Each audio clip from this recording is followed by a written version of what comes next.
amora. So on that matter, I think I say to you in various human rights organizations, I say to you kod migepni kaka koro Haki Africa, I say to Vocal Africa, I say to you Gumalaika Foundation, and one called history mar supporting the National Police Service, including organizing for them debrief sessions, supporting some of the outreach programs, helping them with cases, facilitating them, and katakopon police or hinyore in the line of duty.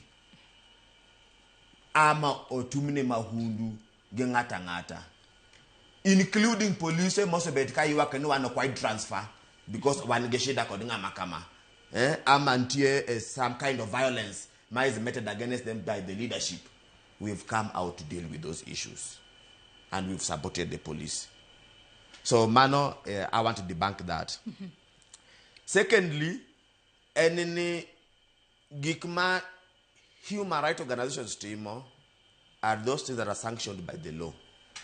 To anything ngata Timo is out of the law attracts attention of investigation and prosecution. Hadwa ni miwa wachini mogikot do record gino ma aipo winjo bedne tima inyato sani ma wachomo nyaka yiero mano mar higa mar 2020 kod 7. Ene sane aipoa gimanyako team is the issue maloso kod ODPP which mege delegation of powers of investigation or engaging with the parliament to come up with a law ma will now give IPOA the powers to arrest and to investigate mano mokuongo, because parliament niko do take ma instigating that kind of a legal provision.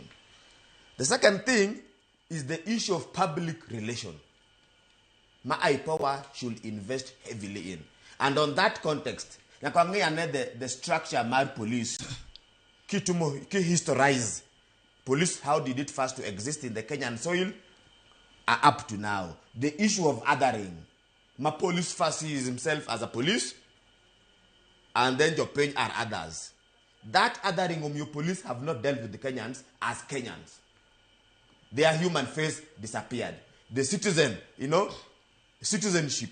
My one Kenya. Police do not deal with Kenya as a fellow Kenyan. The issue of othering on Yakwawe. One way of dealing with that is making sure the police are jopiny.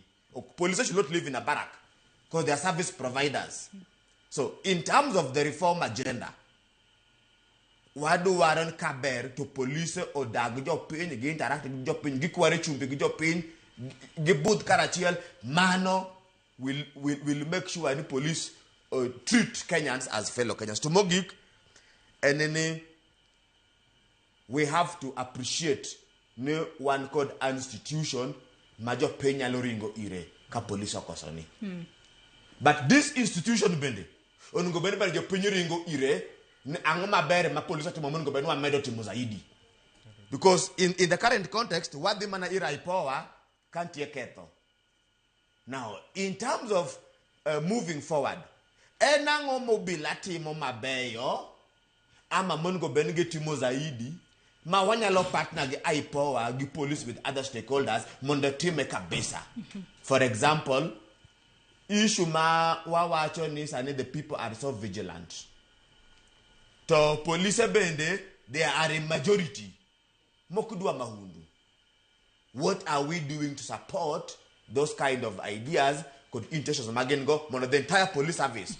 Wabet code a service ma is a service provider, including which mege communities policing.